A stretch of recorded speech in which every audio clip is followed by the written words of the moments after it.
सेठ जी, ये पक्का आपके बेटे की ही जन्म कुंडली है ना? उसी की है। क्यों, कुंडली में कोई दोष है पंडित जी? अब बिल्कुल नहीं। आपने जो बताया और जो कुंडली में दिख रहा है उसमें जमीन आसमान का अंतर है। आपका मतलब क्या है? एक बात बताइए, क्या आपका बेटा बहुत संगीत सुनता है? हाँ, सुनता तो है। वो दिन भर कानों में हेडफोन्स पहन के संगीत साधना में डूबा रहता है। ओहो।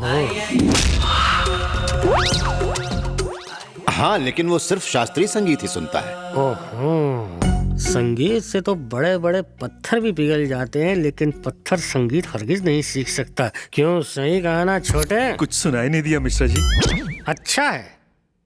कोई उलझन है क्या?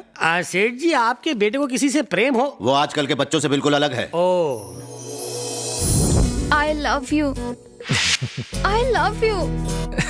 ए ऋषि, I love you. I love you, love you, love you, love you, love you. सेठ जी, क्या आपका बेटा लड़कियों के बहुत करीब रहता है? ये आप क्या कह रहे हैं? मैंने बताया ना, वो आजकल के लड़कों जैसा नहीं है। फिर ये लड़की वड़की का तो सवाल ही नहीं उठता। Extremely sorry sir. लड़कियों के नजदीक रहने के लिए प्यार करने की क्या जरूरत? जेब में पैसा हो तो सीधा लड़की बगल में। प्यार में यहाँ वहाँ छूने को भी मिल जाता है। अब तेरे कान काम करने लग गए।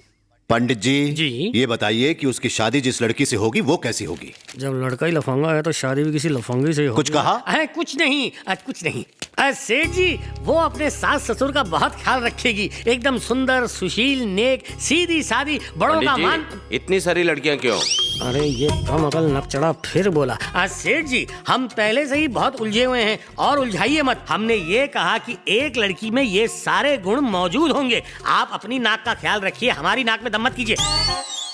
पंडित जी, कहिए बहन जी। आप उलझन में क्यों हैं? ऐसा क्या है ऋषि की कुंडली में? अरे नहीं नहीं बहन जी, मेरे मुंह से बस यूं ही निकल गया। पंडित जी, मालकिन ने जो पूछा है उसी बात का जवाब दो। यहाँ वहाँ की बात मत करो। समझ गया।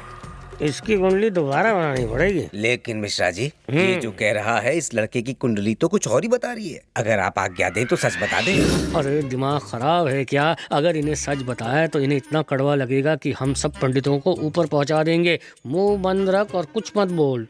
अर्थात झूठ बोलकर अपने ही पेशे पर कलंक लगा। अरे कलंक तो तब लगेगा जब मैं और तू यहाँ से जिंदा बच के जाएंगे।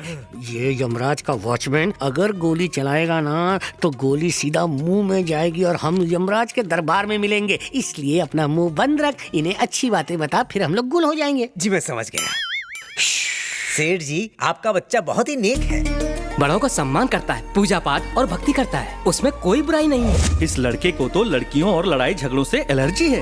लड़का गुणवान है। खामोश।